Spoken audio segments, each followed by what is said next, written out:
Hello and welcome back. Holy moly, it's been a minute. Just 60 seconds, that's it. And some of your comments were very nice. You were concerned. Some of you were pretty aggressive. I'm a person, so if you could just check yourself, that would be great. But here, in this video, I will attempt to explain in a series of dance, dramatic reenactments, and voiceover. I will attempt to explain what chaos, as usual, are we surprised, has befallen me in the last, I don't know, 30-ish days. So without further ado, doodly-doo-doo-doo. Doodly-doo. Without further ado, I present to you my life in the last 30 days as I can remember it with like a vague timeline.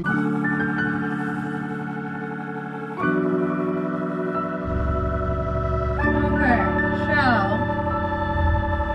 I will now read for you the list of things I have compiled here, an attempt in great detail to tell you what has happened. So, last I left you in the Booty Goes South series, I was leaving California. I was leaving all the people that I'd met along the way. It was emotional. I was sad. I wasn't expecting to be so sad, but I was. I was gonna go to Phoenix, Arizona to meet up with a friend that I had met at Descend on Bend. I met up with her, we had a grand old time, but I had put myself into this weird time crunch. I thought that it would take me a lot longer to get to Austin, Texas than it ended up taking me, so I ended up leaving her place like the day that I got there. We hung out for a couple of hours and then I left Arizona. I drove straight through the rest of Arizona, all of New Mexico, made it to Texas. Middle of nowhere, Texas. I don't really even remember where I stayed. I think it was a truck stop. I think so. I get to Austin, Texas, and for two reasons. One, I had shipped my GoPro there. Using general delivery, I'd shipped it to a post office in Austin, Texas. Two, I was picking up Austin in Austin, Texas, because it was like a midpoint. It was a good point to pick him up in my road trip, and he was going home for the holidays in Florida, and I'm like, hey, I'm going to Florida. So we did the last couple of days of the road trip together. I'm not supposed to pick him up for like 2 or 3 days though. I get to Austin, Texas way too early. Go to the post office. They don't know what general delivery is. They don't have my package. When I try to use the tracking number, it says that like my package has been delivered or that it's in transit, and I can't intercept the package because it says that the address that I've had it sent to is an invalid address, even though it's a post office. Somehow a post office address is invalid. Didn't know that. So they were helpful, but also like, this lady is crazy, and I think finally to get me to go away, they're like, well, we'll take down your number and we'll call you when your package arrives. And, you know, I knew that wasn't really gonna happen, but I still did it because I was like, well, it's better than nothing. So I picked Austin up a couple days later after. It was just a depressing time in Austin. Like, staying in a really big city all by myself. Tofu was in heat. She was just screaming. And I just didn't really feel safe anywhere that I parked. It was just torrentially downpouring all the time. I feel like I need to redo Texas. What else? So I picked Austin up at like midnight on whatever day I ended up picking him up. On the 20th, I believe? No, the 19th. I picked him up at the midnight on the 19th of December. We drove until 4 in the morning, stopped at some random Buc-ee's truck stop, and parked for the night. And then 2 hours later, we get a knock saying, oh, you're not allowed to park here overnight. And I'm like, it's a truck stop. No one else is here. Literally, it's empty. It's like 6 in the morning, maybe. It's empty. We've been sleeping for 2 hours. And yeah, so we just kept driving. We're like, cool, we got 2 hours of sleep, I guess. The cat had just finally stopped screaming too. So we just booked it. I think we drove all the way to Florida that day. We were in northern Florida. We stopped in Pensacola, I believe. We stopped at a beach in Pensacola. Beautiful, amazing.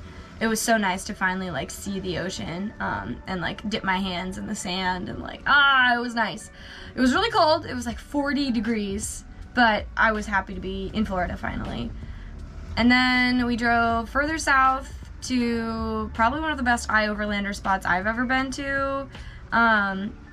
I won't blow it up, but it's so amazing. If you happen to be in northern Florida, I'm sure you'll find it. It's beautiful and amazing, and all the reviews are completely valid. Like, you get there and you're like, wow, there's literally nothing wrong with this place. So we stayed there for a night, walked the cats around. I found a baby horseshoe crab molt, and so I put that in the bus. I was really excited about it. Then the cats ate it, but whatever. Then we went to Austin's paternal grandparents' house, where we stayed for the night, I believe. Yeah, we went to an Italian restaurant, and then the next morning we skedaddled. Foreshadowing, they didn't tell us they had been feeling a little bit under the weather. They just let us come over. So we went to Austin's mom's house, like 4 hours away, like by Jupiter. And we saw her, then we got showered and dressed and ready for like Christmas Eve dinner with his entire family. And so we went to that dinner. You know, we brought our own vegan food because we knew nobody was expecting us, because Austin had wanted to surprise his grandma. And so no one knew we were coming, so we just brought our own vegan food. And you know, that was nice, whatever. And then Christmas Day, I think we just like went to a beach, just kind of relaxed on the beach. We tried to go snorkeling, but the water just wasn't right for it. The currents were making the water too blurry. We couldn't see anything. Then the next day we woke up. Austin felt a little funny, and I was just like, oh, it's probably just, you know, seeing everybody and all this travel, blah blah blah, because I felt fine. And then we went for a run, because we had decided that we were going to run for every day of the time that he was in town, at least. And so we went for a run at this nice nature preserve. Tofu went back into heat this day. It was like the 26th of December, day after Christmas. So she was just screaming all the time. Like, this time was the worst one. She just didn't stop screaming 24/7.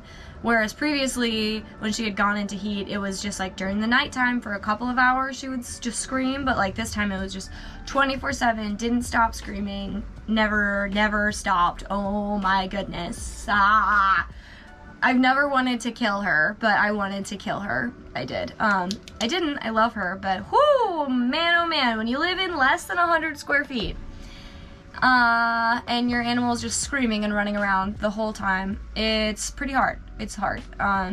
So, you know, we decide after we go for a run that we're going to start on this project to make screens for my bus so that I can open the windows more and that bugs don't come in, and I can, you know, open the windows and the cats can't jump out too. So it was like a twofold reason I was doing the screens. So we start painting the frames for them, and we get the screen like rolled out and roughly cut, and I just hear this popping noise. I hear this like crackling popping noise, and I look over at my bus, because we're just in front of the bus painting the frame, And I look over at the bus and there's smoke coming out from under my bus. And so I just go into action. I'm freaking out. I'm like, oh my God, what is happening? I look under the bus. There's these wires that are going from the battery to the starter, and they are just, they've melted together, and they're just like arcing. There's sparks and there's smoke. And I'm like, oh my God, what do I do? So I run into my bus. I get my socket set. I like wrench off the battery terminals so that nothing is connected to the battery anymore, and the popping stops, and we're able to look at what's going on. And over, the 20, I think my bus is 22, 21, no, my bus is 22 years old now. Over the course of, almost a quarter century, my bus, the starter cables for the batteries that go from the alternator to the alternator to the batteries, the wire encasement had rubbed away on the brackets that were holding it in place. And so the wire had been exposed, and then the wire for the positive and the negative connected and literally welded themselves together and just started going crazy. I am immensely thankful I was there, because it could have happened while we were driving and I wouldn't have noticed, because I have a blow-by tube underneath, like directly underneath my engine bay, that blows smoke out, so whenever I'm idling I see the little bit of smoke and I know that that's normal, but I wouldn't have known the difference. I wouldn't have heard the popping noise if I was driving. And, it could have happened while we weren't there. We could have been at the grocery store. And, my cats were outside, thankfully. Like, they were on their leashes. And it was a really close call. Like, it could have been so bad. It could have caught on fire in the next, 2 seconds. My whole bus could have been gone. In his mom's driveway. So his mom's house probably would have been damaged as well if this, 23-foot bus caught on fire. So that was really stressful. So my bus was then immobilized in his mom's driveway. So we had to go all around town trying to figure out, if we needed new cables, terminals, whatever was happening. And it was just a really stressful day. And so by the time we kind of like regrouped and were like mentally capable of like thinking of all the things that needed to happen, it was nighttime, and we're like, okay, let's just start tomorrow. We're gonna start fresh tomorrow. We'll scrap the screen project for right now. Can't move the bus anyway because the batteries are disconnected, so we're just gonna chill out, start tomorrow. We woke up on the morning of the 27th, both of us were just dead. Like, we couldn't move at all. Like, Austin was just passed out all day, super high fever, just incoherent. I was a little bit better for the morning, and then in the afternoon it really hit me. And so we were just like, oh shoot, like, we're sick. This is probably COVID. We're really sick. We had every single symptom except for loss of, smell and taste. Thank God. And we couldn't go into his mom's house because his mom has breathing issues and asthma, and so does his stepdad, and his mom often goes and sees his grandmother who has a bunch of health issues. And so we're like, okay, so we can't go into the house. We're stuck in our driveway, so we can't move the bus to a shady spot. The driveway is like this, so we're like sleeping on a hill. Tofu is in heat, so she is just screaming incessantly. And there's no way to cool the bus down. It was the hottest it's been here while I've been here. It was like a freakishly hot week where it was getting into the 80s every day. And the bus was just roasting. There was nothing I could do. All the shades were closed, the fans were on, the windows would be open in the morning, closed, but it wasn't doing anything. Like, it's still a metal box, it's still on black asphalt in the bright open, getting beat, by the sun all day. And so I caved, and I had to buy an air conditioning unit and plug it into his mom's house through an extension cord so that we didn't roast alive while we're just sick in bed dying. And the cats are just screaming and panting, and it was so stressful. It was so stressful, and like, I just wasn't there mentally. I just couldn't think, I couldn't function. And then on top of that, I was just so hot that I couldn't function. It was just like a double whammy of like, how do I live through this?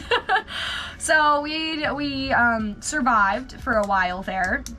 that was pretty much all we did. We just slept, essentially, and like didn't do anything. Didn't leave the bus, didn't see anyone, obviously.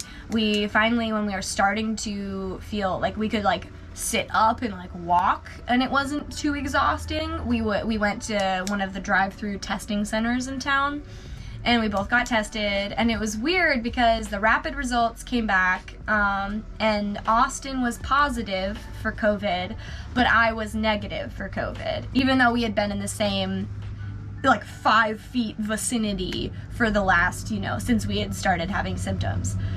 So I was like, let's treat it like we both have it still. So then we waited a couple days and the PCR results come in, and weird enough, Austin's PCR results come in negative and mine come in positive. But we're still just rolling with the fact that we both have it. It's kind of ridiculous that the results are all weird. But, yes, we both had COVID. We both start to feel better around, the 4th, I want to say, of January. Meanwhile, Austin is leaving on the 8th of January. So we've spent the entire vacation, the entire, you know, Christmas season, in my bus, just dying. We didn't go anywhere, we didn't do anything. It was too exhausting, one, and we didn't want to like expose anyone to COVID. So that left us 4 days, essentially, to find me a place to park, get my bus up and running, get me a scooter, because I needed a bit of transportation. It's been a year and a half, I've only had my bus for transportation. I needed transportation to be able to get to work, because I knew wherever I ended up finding a place to park every day, I would have to commute to work, and I didn't want to do that on a bicycle because that would limit where I could work. So I wanted to be more open, I wanted to have more opportunities for jobs, and so I wanted to get a scooter. So that left us 4 days to get the bus running, find a place to park, find transportation, get it in the bus, and, you know, find a job maybe. So,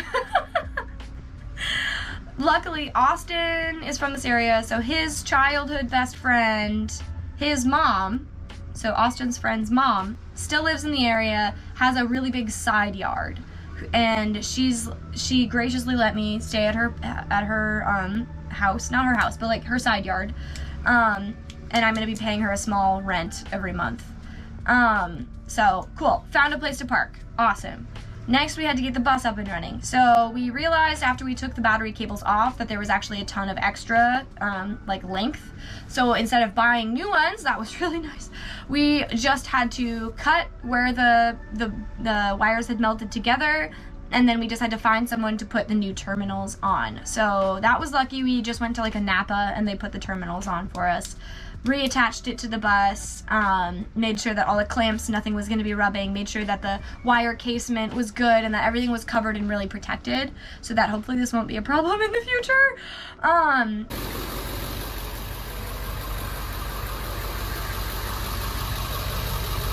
All hooked up again. So got the bus up and running, got a place to park, cool. Next, we had to find a scooter. So I was scouring Facebook Marketplace, Craigslist, OfferUp, everything, just trying to find a scooter that looked to be in running condition and that I could, you know, drive without a motorcycle license. So it had to be 50 cc's and below, and I needed it to be at least within like an hour of where I was, because I knew wherever we were gonna have to put it in the bus. So I didn't want to be driving for hours and hours with a scooter in my bus. So we find a bunch of scooters. All of them are really old and dilapidated, either don't run or run poorly, have a ton of miles on them, and obviously they're from a third party. Half of them don't have a title, half of them aren't registered, and I'm just like, I don't know, I don't want to, and anything under $700 was just like, you just didn't want to touch it unless you knew about scooters, which I didn't. I didn't want a mechanic special, which was pretty much anything other than under $700. So I was like, okay, maybe I can go to a dealership, like a scooter dealership, and they'll have used scooters, and it's at a dealership, so maybe it'll be of a higher quality, or they'll have mechanically checked it out. So there's like 2 scooter places in this area, like within an hour of here. So we drove to one of them and we had the weirdest experience. Like we showed up, it was super busy and loud, and like all the guys that worked at the shop were just talking to like these 2 regulars or 2 people that had come by, but they weren't busy in that sense. They were just like talking to each other, and no one came and helped us.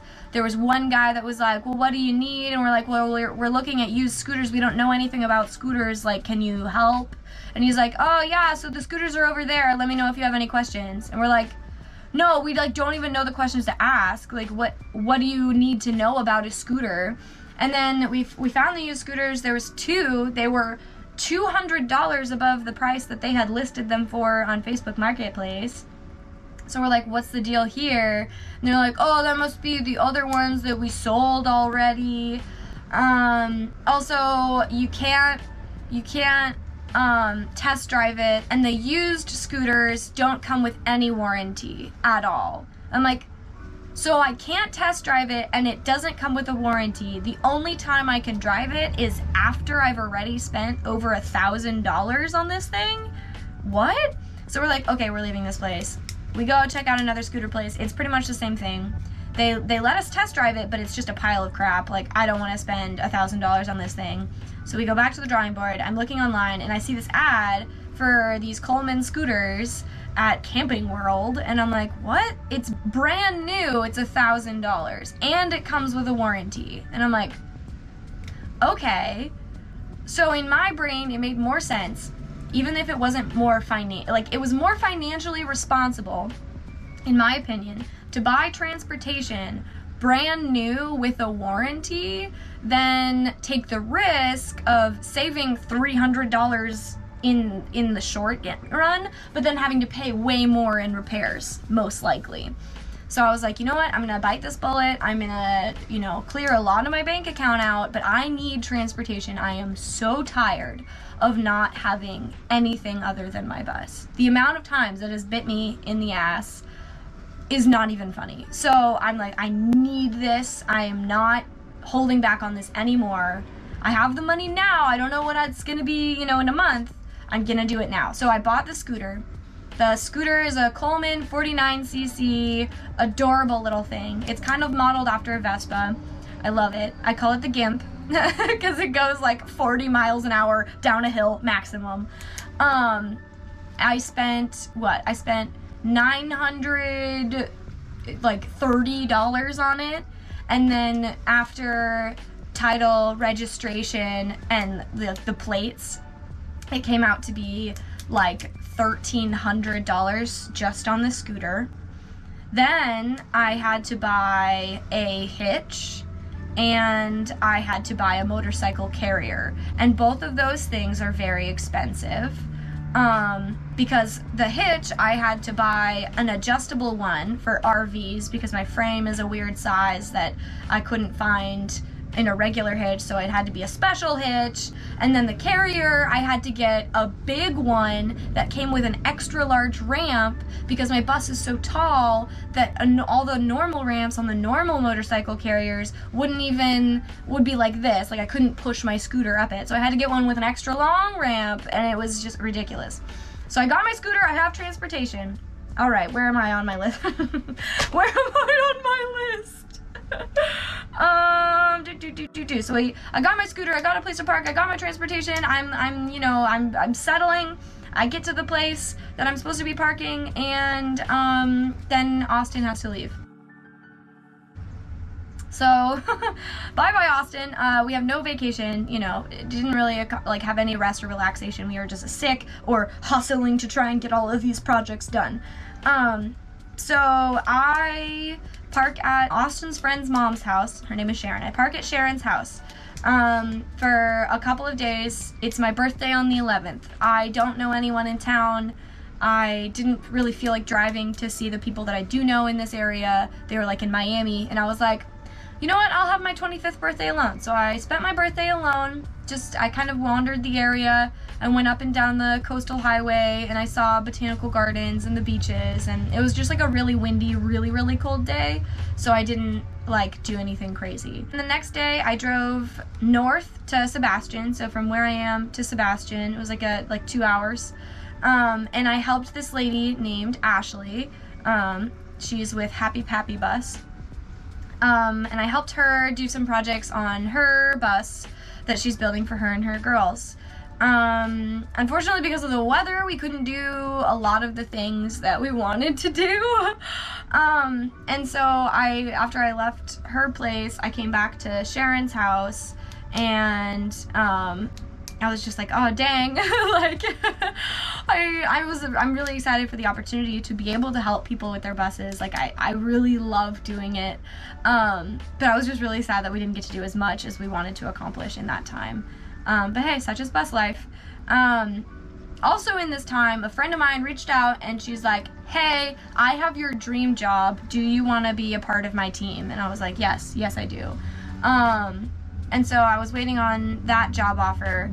I had said yes, obviously, so we were waiting on like the client, whatever, to get back to her. And so finally they get back to her after like a week of us waiting, like, what's happening? And I had been declining jobs here because I thought I was moving out of Florida. I thought I was going to be going to North Carolina and helping this girl build buses for these people. So they finally get back to us and they're like, ooh, would you take 3 pennies to build these buses? And we're like, no, that's ridiculous. No one is going to work for those wages. So sorry, goodbye. So that didn't end up happening, but I had already said no to some job offers here in town because I thought I was leaving. So that left me in a weird place of like, oh no, I don't have a job lined up right now. I'm not going to that job in North Carolina. I had told, because I thought I was going to North Carolina, my best friend Liz, I had told her to put her vacation that she was going to come and visit me at the beginning of February so that I could leave to go to North Carolina by middle of February. So that left me in a weird place where I just had this gap where I didn't have any work to do. I didn't have any money coming in. My friend is coming in a couple of days now, and I couldn't go get a job because she's going to be coming and we're going to be traveling around Florida. So it doesn't make sense for me to go get a job today and then immediately ask for like 2 weeks off. So that left me in a weird place. So I started the lady that I live with, Sharon. She has a landscaping like design company, and so I've started working with her a little bit. Also,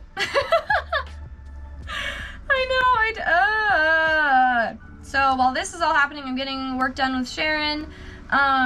I go up, my cats are supposed to get fixed, so I go to get them fixed. I pick them up, and the people at the Humane Society are really judgy of the fact that I live in a bus, like so judgy that I was like worrying that they weren't going to be giving me my animals back. So that didn't make me feel so great. I also just wonder how people adopt a dog when they live in a vehicle. Like, how does that work? Because someday I want to adopt a dog, and that whole experience at the Humane Society here just made me really nervous about it. Like, so if you've done that, please let me know in the comments. I would genuinely like to know. So the cats got fixed on the 27th. The 28th, I had an appointment an hour north, or like 45 minutes north, to get my hitch installed on my bus. Because I don't have the tools to lift this 50-pound thing up and hold it in place while I bolt it in. I don't have any people that I know here to help me. So I was like, you know what? I'm gonna pay someone to help me with this. So I drove an hour to get to this place. I get there and there's another bus there. I'm like, oh, heck yeah. Awesome. I'm gonna go talk to them after I go, drop my bus off. So I go inside. They're like, oh, you're for the bus. And then the girl is like scrolling on the computer for like a while. And I'm like, what's going on? She's like, oh yeah, I'm just trying to do. And she kind of mumbles something. And then the guys come up front, like the guys that are supposed to be putting the hitch on, come up front and they're like, hey, where's the hitch? And she's like, I don't know, that's what I'm trying to find out. And I'm like, what? And it turns out that the hitch that I had ordered to put on my bus has been lost in a snowstorm in Alabama. It was supposed to arrive 4 days ago, and it hasn't. And the part that irritated me is that I drove an hour, and they didn't call me to tell me that my parts weren't there, so they weren't going to be able to do my service. So I drove an hour there for absolutely nothing. So that was frustrating, but I got to socialize with the other bus girl, and she lives in an adorable little flat nose bus, and it's so freaking cute. But yeah, Delaney, it was really nice to meet you. So that was a good positive, and then I drove an hour south, and I met up with some college friends that I haven't seen in 5 years. It was wild. We sat in this tea shop for 6 hours. Just each of us took a turn going around the table explaining what had happened over the course of the last 5 years, and let me tell you, life is crazy, okay? Whatever you're going through, someone else is going through something equally terrible and weird and funny and just insane. So just like, don't give up, because it's worth those stories, honestly. Like, I had the best time with them. It was amazing. Like, gotta do it again. Maybe not in 5 years, but soon. So I drove back from that. My cats are still healing from their surgery. I've been working with Sharon. And yeah, my hitch is still not installed, so I can't, carry my scooter with me. So sometimes I take the scooter and sometimes I take the bus. A lot of the time I just take the bus because I like having all my things with me. So that brings us back to now. We're current now. I think we're all caught up. I probably forgot something, but I don't know. The bus is running amazing. I just did an oil change on her. I check the wires underneath, like, obsessively at this point, because I never want that scare ever again, because there's nothing I could have done if I was driving and, the engine just suddenly caught on fire. There would be nothing I could do. I would just have to grab my things and run. So I check that obsessively now. It's a struggle because I haven't been able to save money yet, because everything's just been very touch and go and up and down, and everything's changing all the time, and so I haven't been able to get a job. I've applied to them, but I can't start until after my friend comes. So that part is hard for me, because it's like a hurry up and wait situation, where I know soon I will be making money and saving up a ton for my rebuild that desperately needs to happen. But it just hasn't happened yet, and it's been a month already, and so I'm just like freaking out, like, well, what if I don't have enough money? What if I can't save up enough? What if I have to live in this bus while it's molding and getting worse and worse and worse?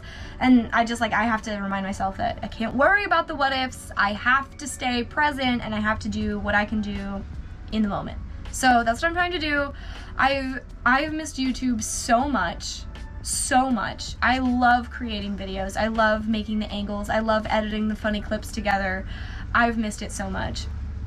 I appreciate every single one of you who left a comment saying, like, are you okay? It's been a while. How are you doing? Thank you. Just thank you.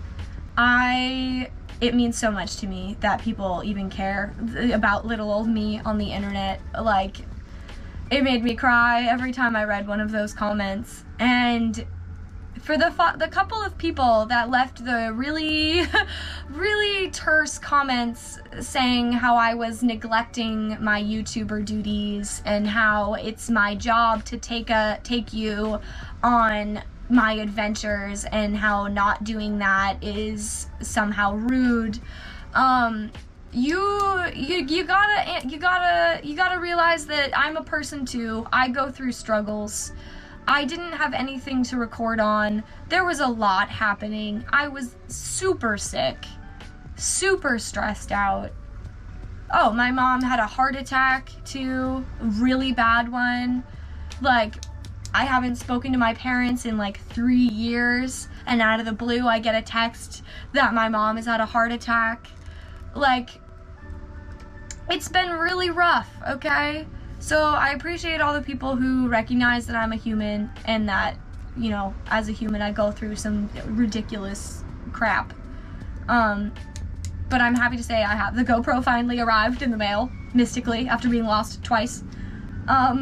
And I'm really excited to start editing and filming again, because it's something that brings me so much joy. So if you're still here, thank you. I appreciate you. If not, I understand. I know I'm not your token bus life glorifying all the adventures and not showing the downsides. But if you're here for a good dose of reality, I'm your gal. So thank you. The cats and I appreciate it we appreciate your comments so much. Yeah. Anyway, I'm gonna stop rambling now. Just thank you. I will be out with more videos very soon. Okay. Mwah! Bye!